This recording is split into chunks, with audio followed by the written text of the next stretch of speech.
How many weapons do you actually have at one given time that you actually use in Hypixel Skyblock? For the vast majority of people, it's not really going to be many. There's a ton of weapons throughout different parts of the game that people just simply don't use, whether that's because they've never really been that good, or maybe they've been good in the past and just not very good anymore compared to the other options.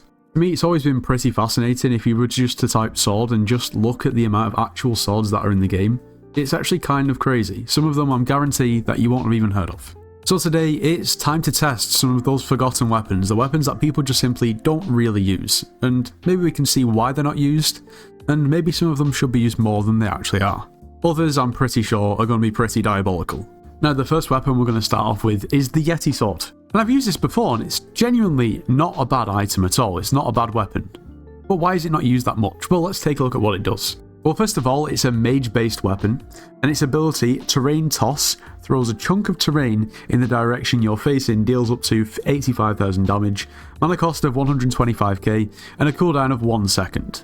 So, just from reading the ability alone, it's a pretty powerful mage weapon that has a cooldown. It's automatically a little bit similar to a Midas Staff in that sense. Now, of course, the mechanics of the actual ability are not the same as the Midas Staff, but let's just take a look. Okay, we've got about 5.2k mana with this weapon, which isn't bad at all. Aiming the direction of where you want the terrain to go. And it just does deal a pretty nice amount of damage. I think that's around about 5 million a hit by the looks of it. 3.8. 2.5. One of my hits was 5 million. Anyway, it deals a decent amount of damage. Now, I've not used this weapon too much, and that's one of the main reasons why it's in this video. I believe if you actually click at the floor, it probably becomes more effective. And for those without really a trained eye, you'd probably think I'm maybe even using a Hyperion. Of course, there's a cooldown on this weapon, and it simply doesn't deal as much damage as Midas Staff. There are your main reasons why it's not really used that much, but it's actually still a pretty good weapon. This Yeti sword set me back about 60 million coins, and to be fair at this point, a decent Midas Staff is setting you back probably over 300 million. The way I'd describe it is basically a baby Midas Staff, but obviously it doesn't, there's slightly different mechanics, but not bad at all. Now, I know most people using this sword will probably not have a great setup, because if you had a better setup, you'd have a Midas Staff, and even better, you'd have a Hyperion. But it definitely allows you to compete in, areas of the game that you might not have been able to before. I mean, you can deal a really decent amount of damage to these mobs in the Crimson Isles that have 400k health, and you're not going to have much of an issue killing them with something like a Yeti sword. I'm not saying it's the best weapon in the game, but it's pretty damn decent. So, on to the next. But just before we do, at the moment, we're actually trying to beat the population of Andorra with subscribers. The population of Andorra is around about 80,000 people. And when we reach 80,000 subscribers, we're actually going to be visiting Andorra, and we'll be able to claim that we have more subscribers than the population of the whole country, which would be pretty cool, so make sure to subscribe to make that happen. If you are planning on purchasing anything from the Hypixel store, make sure to use code NITRO as it gets yourself 5% off. You should join the Discord server, it's linked in the description of this video. We offer slayers and dungeon carries, so if you need carries or want to carry and make some coins, make sure to join. The next weapon we're going to be taking a look at is the Spirit Shortbow. Basically the predecessor to the Juju, which is of course the predecessor to the Terminator. It's the poor man's Juju for those people who don't have Enderman Slayer 5, and actually this is a good weapon, and we're going to go ahead and test it. It's where the shortbows start to become good. Of course, you've got an artisanal, which is your bog standard shortbow. Then you've got something like a dragon shortbow, and your next step up, realistically, in terms of shortbows, which are the only real usable bows, is a Spirit Shortbow. Now, nowadays, Enderman Slayer 5 is not really that difficult to really obtain. Carries have become cheaper, more accessible. Everyone can kind of do Enderman Slayer at this point, so you've got even more people that can carry you. It makes sense. This bow's decent, and we're going to go ahead and test it out. Now, the good thing about this bow is, of course, like, same with the Juju, you don't have to think about the Terminator, basically slashing your crit chance. You don't have to work on crit chance, so you don't have to account for it with your Power Stone. So you can just go straight up for a damage build, which, of course, makes you deal more damage. And in terms of testing this weapon, there's not really much else to say, other than it's a short bow, and it's decent. I mean, at the moment, for some reason, I'm using explosive arrows, so we're going to take those off. Now, that's just actually the spirit ability. The Spirit Bomb shoots a spirit that deals 8,000 damage on impact, so you can kind of just ignore the explosion. Still deals good damage, though. Yeah, we're looking at around about 500k damage, which is honestly pretty nice. That figure's obviously going to differ quite a lot depending on what sort of gear and armor you have and so on. However, it's feasible, it's usable, not as good as a Juju Shortbow. At the same time, you don't have to have that requirement, and it's pretty cheap, I've got to say. This bow, what did it even cost me? Okay, this particular bow cost me 60 mil because it's already fully upgraded with Soldier 5, Overlord 5, reconned, you know, it's fragged, it's 5-starred. But an actual clean one sells for 4 million coins, so you don't have to spend anywhere near this much money on this weapon. Now, it's definitely usable in dungeons. You know, if you can't get a Juju, then it's really not a bad option. And yeah, I don't know. Just give it a go. If you're looking for a shortbow, you can't get a Juju, you don't want to go for an artisanal because it deals no damage at all, and Dragon Shortbow isn't cutting it, then if you've got a few million to splash, then I'd say give it a try. You know? Not forgotten. It's not the most forgotten weapon in the game. Although it does feel like it is kind of the middle child, similar to the Yeti sword.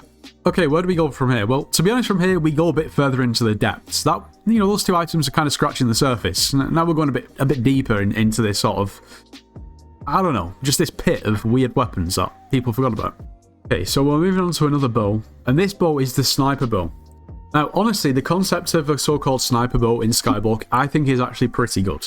However, of course, this is ridiculously early game, so it doesn't really yield the effects that you would think it would basically yield. So, what does this even do?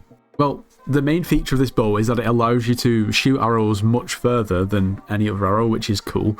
You get a base stat boost depending on which floor it's obtained from, because it's dropped from dungeons, and it's going to give us some relatively mediocre stats, 108 damage, 40 strength, and then also 3 crit damage. Well, that strength is coming from the Reforge as well, which means that despite our best attempts with our setup with the level 200 G-Drag and Terra Armor and so on, the damage is still not great at 183. Not critting every time either, which is not ideal. Just realised it's the annoying Gauntlet of Contagion that's making the explosion happen. I was a bit confused before, and I'm even more confused now as to why there's an explosion coming with an arrow that shouldn't really explode. Thankfully, it's not making any difference, it's just annoying. Now, it's much better now. 140k damage. It's just a standard bow. There's not really anything else to say. I mean, it's forgotten because nobody uses this weapon. But nobody uses it, it is forgotten. At the end of the day, if it's not a short bow, it's not used unless there's some crazy meta with other bows, you know, like there have been in the past. But for actual damage from the bow itself, if it's not a short bow, there's no point even bothering. Now, of course, back in the day, it always used to be about the Runan's bow because, well, shot 3 arrows and was probably your best option for a bow. Nowadays, there's no point. However, what if they were to change this weapon? Or they were to completely revamp this weapon? Or maybe if they just implemented a new weapon that was not a short bow, but it was something similar to a sniper bow, where it maybe shot arrows further and dealt an absolute ton of damage. That made up for the fact that you've got to wait after you've shot to, well, shoot just like in vanilla Minecraft, where you've got to pull your bow back again to full power and shoot. What if there was a bow in the game that was literally called the sniper bow that did shoot further again, but just dealt an absolute insane amount of damage? An amount of damage where it's comparable to maybe the same amount of shots that you would have used with a short bow. Maybe even more, because majority of the time, you know, you'll be on to the next target or maybe the next 2 targets, you know, using a short bow as compared to a normal bow. I don't know. Not the greatest weapon at the moment. We move on. And we move on to the Blade of the Volcano. Now, this weapon was introduced with the Crimson Isles. Of course, it's got attributes on there. And of course, weapon attributes are a little bit mid, if I'm being completely honest. Now, funnily enough, that undead ability will be absolutely great on an Axe of the Shredded. But at the end of the day, you know, undead damage is not much use on this sort of weapon. But what does it give us? It gives us plus 220 damage, 70 strength, 20 crit damage. Gain plus 100 strength against enemies who are in lava. So I guess the real intention for this weapon is probably for earlier game people in the Crimson Isles to use against lava fishing sea creatures, because otherwise I can't really think of any practical use for it. Or maybe even in the crystal hollows in the lava, I don't know. It seems all incredibly niche.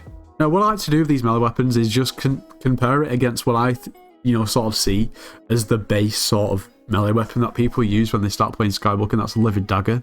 So our base damage, 210 on a Livid Dagger, and 220 on a Blade of Volcano, so that's not bad. 60 on a Livid Dagger, and 70 on a Blade of the Volcano, so that's better again.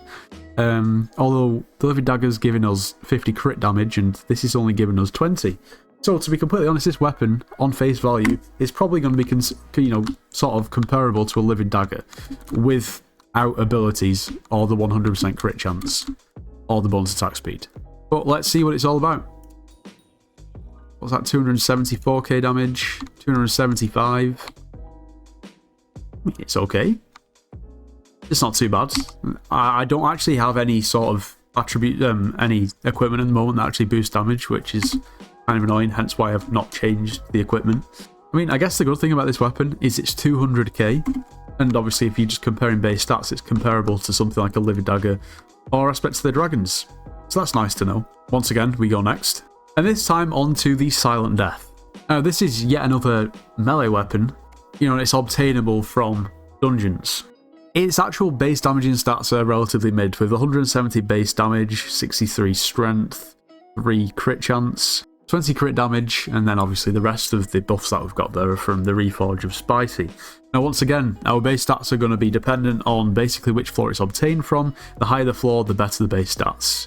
Its ability, Shadow Step, or right-click ability, teleport behind the enemy you are looking at, gain plus 25 strength for 10 seconds, max range of 20 blocks, cooldown resets on kills.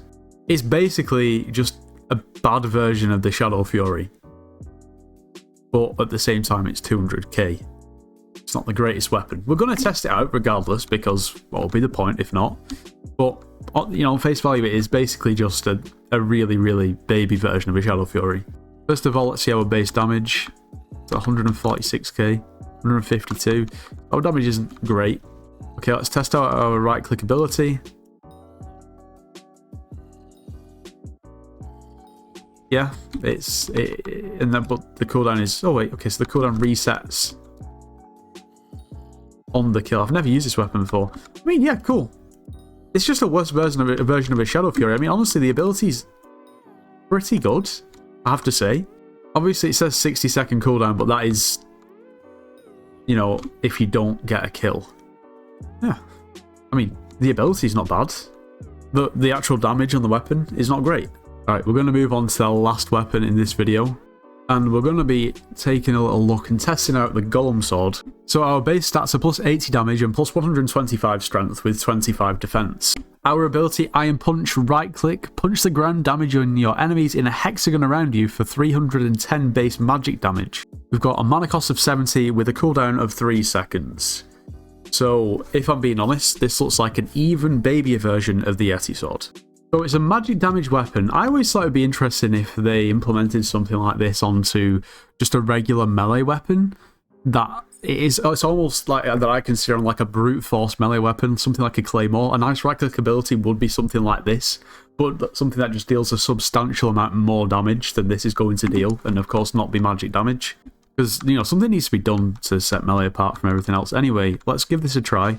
We right-click, we deal about 250 damage. We have a 3-second cooldown, and then it kind of goes again. So yeah, our damage isn't too bad. It's not great. Yeah, it's not the best weapon I've ever used, but then again, it's not the worst. Wait, is our damage... Oh, it's not 250, it's 20. It would have been 25k.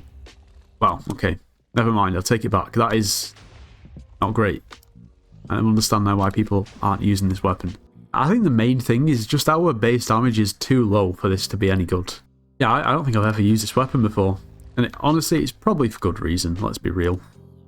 Not the greatest weapon I've ever seen.